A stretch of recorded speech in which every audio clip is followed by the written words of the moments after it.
Hi there, and welcome to this episode of Write With Me at IELTS Juice. And as you can already tell, we are going to write a letter this time, and this is for general training module. The rubric is here and it says, you are going to another country to study. You would like to do a part-time job while you're studying, so you want to ask a friend who lives there for some help. So you are basically out of the destination country and you are going to that country. It doesn't say it is an English-speaking country, so it can be any place. And then remember that you would like to do a part-time job because you're going there to study. And usually students do not get full-time opportunities. Usually. That may change based on government decisions. But many students, they are required to study and they need maybe a part-time job just to cover their cost of living, or maybe cover a little bit of the tuition. Either way, you have a friend and this friend lives in that country. It doesn't say specifically in the same city as your university, but that friend lives and in the same country as your university and probably is familiar with the economy and the legal framework and the systems that you can work in, how you can find a job, basically things like that. I'm explaining these because I want you also to start thinking about getting a job and understanding that these are elements that you need to start thinking about. Whenever you want to address a general training task, first come up with a scenario. Do not write. First think. Come up with a scenario, try to think as many details as possible. In this case, for instance, you might want to say, yeah, I'm going to go to Paris, France, because the University of Paris is going to be my university for the next 4 years, and I'm studying this. And you have a friend who lives in Paris, but it's a different neighborhood. So it's like maybe half an hour away from the university and the place where your friend lives. So you might want to talk and that person is also busy working. So you just need some hints, some pieces of advice just to get you started in the city. That's all. Nothing complicated, nothing more, of course. Anyway, there are 3 bullet points. It says, write a letter to this friend, and in your letter, give details of your study plan.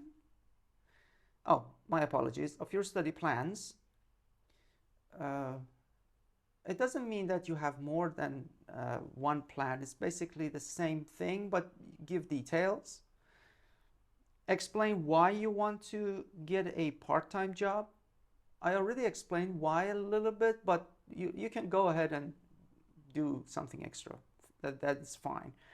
And finally, suggest how your friend could help you find a job. Remember, you need to consider your friend's situation. Your friend doesn't work in the government of France. Your friend has limited power to help you. He or she is busy at work.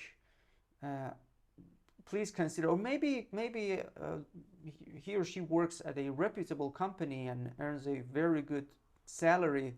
That's fine. You can create that kind of individual as well. Just make sure you have your details correctly. All right, let's start our letter. Before we begin, we need to decide on an important element, as always. We need to decide if this is a formal letter or an informal one. Yes, you are absolutely correct. This is an informal letter because you are writing to a friend. You're asking for a favor, so you should still be very respectful, but you don't have to be formal. You're not addressing somebody at the government or the hierarchy or the top manager of a certain organization. So in the salutation, you can start by saying dear and your friend's first name. You can come up with your friend's first name. Dear Pierre, dear Jacqueline, or Jacqueline, or I don't know, something that you can actually spell, by the way. Make sure you know. You can say dear Sarah. That's fine, that's safe. And you need to start, this is called the opening paragraph, the body paragraph, and the closing paragraph. So in the opening paragraph, we need an opening statement. Avoid using very complicated structures at the beginning. Why? Because this is the first sentence, and the first sentence needs to set the tone right. You need to remain informal, remain friendly, and respectful. Your friend is going to do you a favor by reading this letter, by deciding to help you, by giving you even pieces of advice. Maybe he or she, your friend I mean, in Paris, is not going to do anything for you physically, but the only fact that he or she is going to give you pieces of advice is something respectable. So it's a friend that you can cherish. Don't expect much. Don't put your expectations too high. Be moderate and respectful, but you don't have to be formal. You shouldn't, start by writing, I am writing this letter to kindly inform you of the circumstances that are about to happen in my life. That's way too formal. That's not the way you speak to your friend. Of course, come on. So make sure your very first sentence is absolutely important. Respectful and informal. You can say, hi Sarah, for example. I hope this letter finds you well.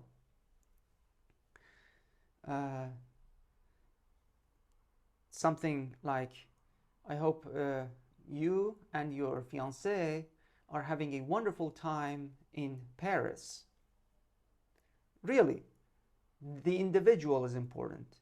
You don't need to say, yeah, like I'm writing this letter to ask a favor. That comes next. And what comes next is you basically, maybe you need to give some further information. You basically explain what you really want to happen in this letter. Go ahead and say the circumstances. What's the circumstance? Well, you need to say that which university you have applied for. Give information here. When you are coming, if you have bought your plane tickets or not, when you're attending, when your classes actually start.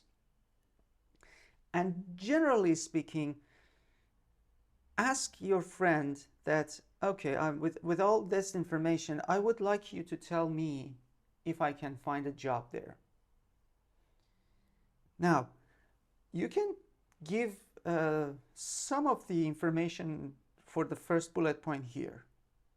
You can start by saying some details. Now, if you just go ahead and say, yeah, my university will start in this semester, and I heard that the cost of living in Paris is high, so I would like to ask for a part-time job there just to cover some of the costs. You can address the first bullet point in the opening statement. You don't have to talk about the past, but if you wish, you can leave the details to a body paragraph. I will later explain how. So you explain the details of why you are writing this letter and the details of the first bullet point. And then, this is the key element. After introducing the reason, you go ahead and say, all right, I am going to take a part-time job because of these reasons. Remember to make it as clear as possible, and also maintain a friendly tone, so you don't need to sound very formal. You just, from heart to heart, tell your friend that you expect some tough months ahead of you. You need to pay the tuition and the living costs. Or you might want to rent a place and the landlord will ask the first and last month's rent immediately. So I need to have some cash. And to get some cash, I'm coming to Paris 2 months earlier to work there, get some cash, and then hopefully maybe you can also ask for a letter of recommendation from your boss, from your manager. And then with that letter of recommendation to the landlord, you will be able to get a better deal, a long-term deal, and then you can, cover some of the costs. Or something else. I don't know, you're planning to go to a dormitory, but you still need to cover the cost of ticket because you had borrowed the money and you need to repay the money to your friend. So again, that's another way to justify it. I'm saying 2 reasons. You don't have to say 2 reasons. If you explain 1 reason and you develop it very well, that's fine. IELTS doesn't here, in this particular case, IELTS doesn't tell us to explain, when you are going to explain why, it doesn't say give us reasons.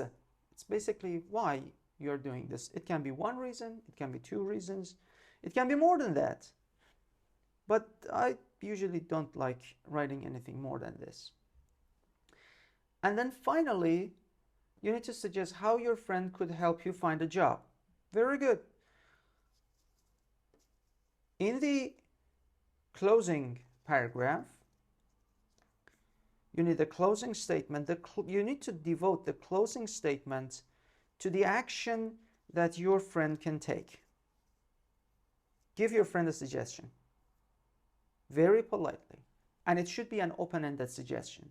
So you kindly ask your friend, maybe the best course of action would be to just talk to a cafe owner, maybe if he knows or she knows someone. Maybe your friend can apply on your behalf in some, offices and see what happens. Or he can print your resume and hand in personally to some employers and see what happens. So that's what you need to do. You can give suggestions, but don't limit your friend. Do not make it sound like you're ordering your friend to make these moves. Do this, do that. The language is important. Respectful and informal. From heart to heart. Your friend knows that by doing this is doing a huge service for you. That person needs to see that you also respect the value of his or her time. And don't forget to express your gratitude. I cannot stress this enough, specifically in this particular rubric, to show that you really know how much effort your friend is going to put in this matter. Okay, Now this is done, and you close it by a valediction saying, regards would be nice, yours, just simply yours is fine, best regards, best wishes, all these elements work. Now, let me also, as a bonus planning, give you one more way to address this. And the way would be that you just open the statement, you give further information of the matter, and I would like to introduce another paragraph. But this time I'm not going to introduce the paragraph here, I'm actually going to introduce it here. Now in this way, what happens? You go ahead and you explain your situation very well. You need a topic sentence for that. So you explain the whole situation in detail here. Your introduction will be short. You just say hi, then you ask for the his or her situation, hope everything is fine with him or her, and then tell him or her that the good news is you're coming to Paris. It's going to be, you're going to meet in person, you're going to catch up and have fun, and I don't know, go to some museums or watch or see the Eiffel Tower, take beautiful pictures, I don't know, drink coffee in France, in Paris. So you will have the experience. You can talk about this, and then at the end, just make sure to say that before I arrive, I need to check things with you, and then you explain in full the details of your trip to Paris, and the details of your university, and the time you're going to stay there, and the cost and details, and the cost of living, rent, tuition fee, whatever goes here. You then, in the second one, explain why you would like to get a part-time job. And in this case, you can also add more information. Again, why, give reasons, explain, you already gave the details. You can also mention that I'm doing these to cover these costs. That's why many people have a part-time job. Or it might be totally different. You might look for not a general part-time job. So this essay planning is good for those who want an exclusive or a special kind of job to gain experience. So they would like to become, for instance, an intern at a particular company. And that if you can get experience working in that company, then you might be able to apply for I don't know, a grant or a scholarship or some help from the company, or the experience will be something down the road helpful to you. So this method works if you have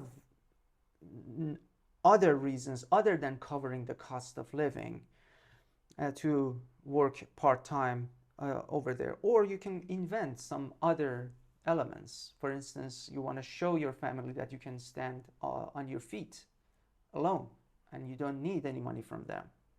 That might be another reason. So if this is anything other than just normally covering the cost of rent, the information can go here. It can be, again, one reason or two reasons. Details, however, should be at least two, because IELTS says details. But for this one, basically one reason or two reasons or three reasons. Usually three is a bit too much. I mean, two reasons basically is maximum. I feel. There are no rules here. I just feel it might be excessive a bit. And then remember that the actions your friend can make should still be a small one. The majority of the decision should be made by your friend. I do not suggest writing another body paragraph for this particular part.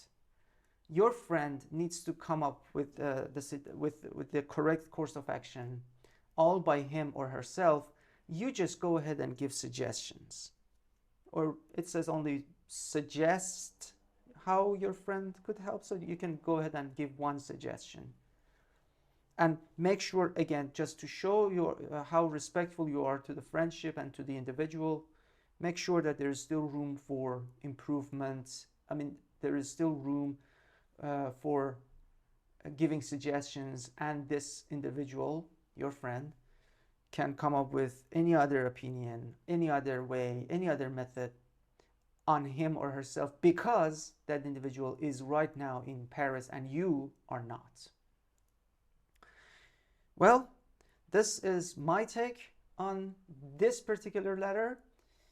If you wish to see a sample of the same rubric, analyzed, scored, and improved, click over here. If you wish to see other planning like this for essays, letters, click over here. And always eat healthy.